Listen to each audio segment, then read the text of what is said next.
रविवारी झालं लग्न, मंगळवारी सोमवारी पूजा झाली, मंगळवार आणि बुधवारी दोन्ही दिवस दोन्ही रात्री म्हणजे हे कपल एकत्र आली. ठीक आहे. आता मंगळवार बुधवार झाला आणि गुरुवारी ही मुलगी तिच्या आईकडे संध्याकाळी निघून गेली. ओके. मंगळवार बुधवार रात्री they came in contact with physically they came in contact आणि गुरुवारी ही निघून गेली. तिच्या आईवडिलांनी काय सांगितलेलं होतं, काही झालं तरी लगेच निघून यायचं, आम्ही आहोत ना तुझ्यासाठी. मुलगी म्हणाली ठीक आहे आई, आणि तिला जो काही प्रॉब्लेम झाला तो झाला आणि ती गुरुवारी संध्याकाळी होऊन गेली आईकडे. तिने सांगितलं मला नाही राहायचं त्या व्यक्तीबरोबर, ती हॅज अब्युज्ड मी. अरे बापरे, हे सगळं वन साइडेडचा. मला तर माहितीच नाही, त्या मुलालाही माहिती नाही जो तिचा नवरा होता.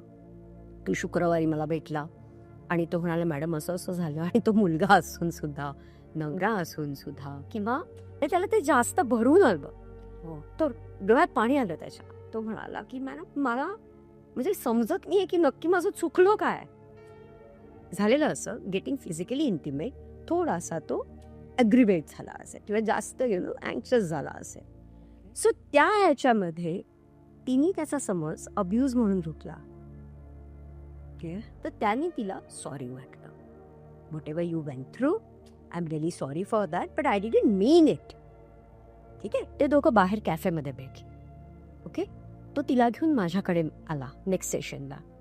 त्याच्यानंतर तिच्यावरती काम करणं सुरू झालं, कारण तिला आईवडिलांच्या मताच्या पुढे काही सेच नव्हता.